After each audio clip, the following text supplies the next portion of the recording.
Hi class, back again, discussing some more hydrostatic pressure and force problems.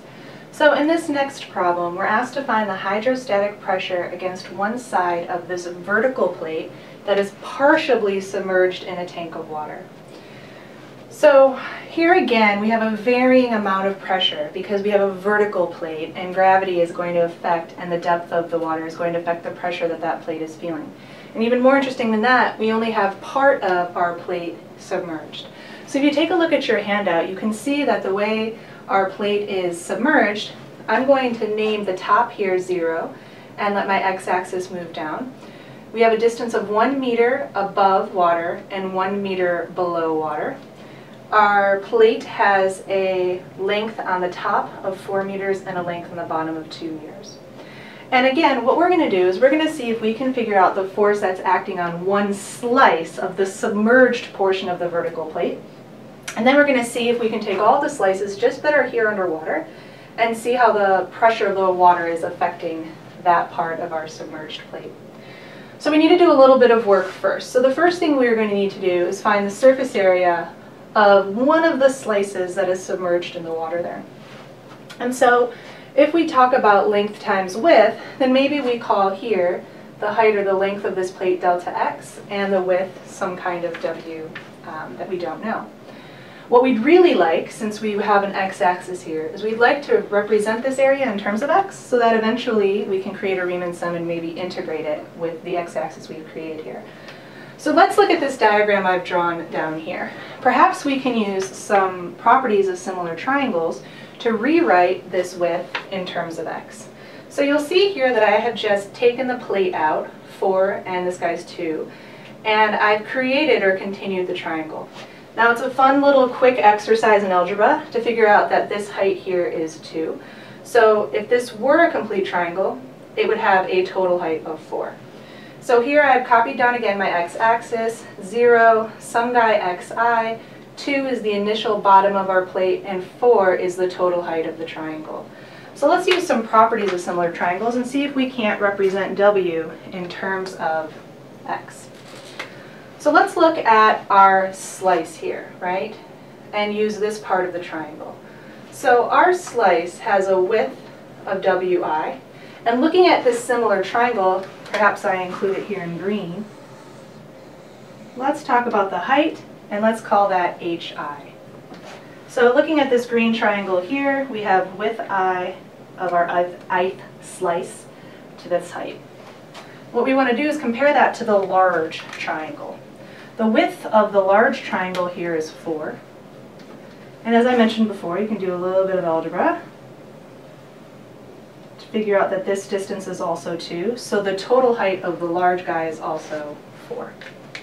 Okay, well that's not looking so much better because we still have a term h in there, so we'd like to represent h in terms of x. So the good thing is 4 divided by 4 for our large triangle is 1. If I multiply that over, I get hi. So let's go back to our diagram and see if we can express h in terms of x. Well, let's take a look at our x-axis, right? So we know that this green triangle is occurring between xi and 4. And so this is the height of my green triangle. So if I use the construct of this x-axis I've created, then this distance here, the height, is just 4 minus xi. And so now I do have my width in terms of x, and my width is 4 minus xi. So that's pretty handy, because now I can come back here, and I can say that my area is just 4 minus xi delta x, and meters and meters, meters squared. So similar triangles help us out once again to get the area. But we have to continue on. We need to figure out the pressure at that one slice of our vertical plate so that we can figure out the force of that one slice, and then we can eventually take a Riemann sum. So as always, I encourage you to pause and take notes as necessary as we move through the problems on this little board today. Okay, so let's talk about the pressure on this one slice. We're going to have density, gravity, and depth. We're again in terms of meters, so we're going to need that gravity guy there. And I'm going to leave rho and g just for ease of operation until the end, and then we can plug those guys in. Because we are talking about water here, so we know we're going to have 1,000 kilograms per meters cubed and 9.8 meters per second squared eventually. So let's talk about the depth. Now, we need to go back to our x-axis because we've labeled things a little bit different here. So let's talk about this guy, this depth here. So notice that only half of our plate is, well, less than half, but half of the distance of our plate is submerged. So the depth is actually this little guy here from the top of the water to our plate, from 1 to xi.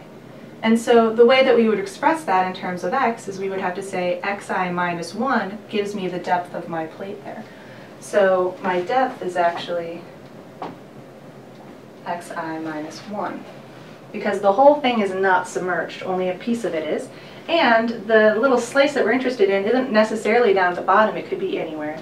So we have to describe that with relation to 1. So now that we've got those two pieces together, we can figure out the force acting on this one little slice of our vertical plate if we multiply together the pressure in the area. Sorry. And we will get 4 minus xi delta x for my area. And then rho g xi minus 1 for my pressure.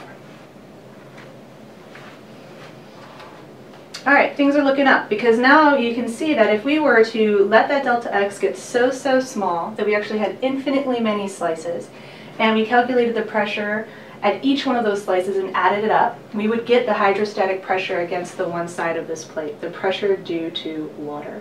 So let's do that. Let's take this force here and make him a Riemann sum and see if we can't get to the answer that we want. All right, so we want to take this one slice, and we want to have infinitely many of them so that we get the exact force. And we want to add all of them up. All right, so once we do that, I'm going to rearrange a little bit. I'll put rho and g here, and then I'm going to put my x terms together. And then I'll put delta x over at the end.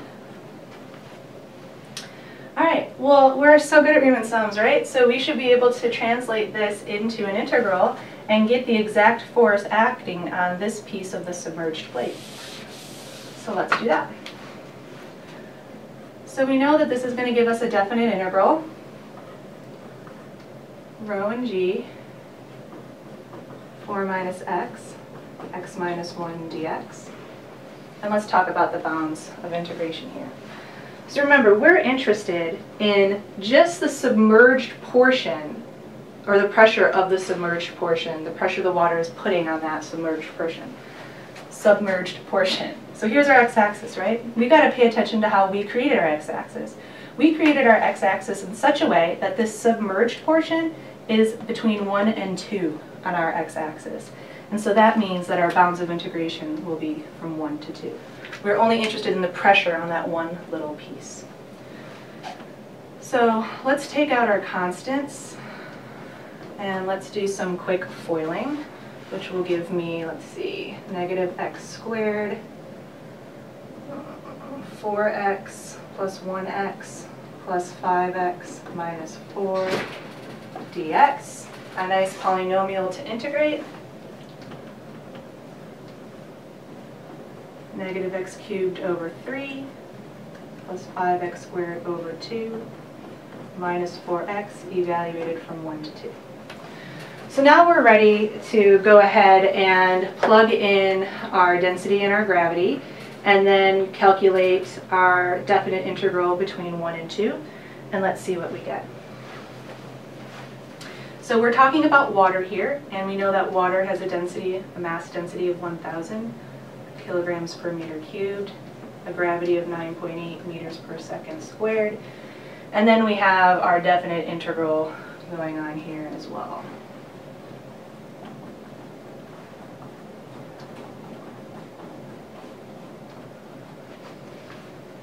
So if you calculate, using your evaluation theorem, that definite integral, this all works out to end up being about 1.14 times 10 to the 4 newtons of force when everything's said and done.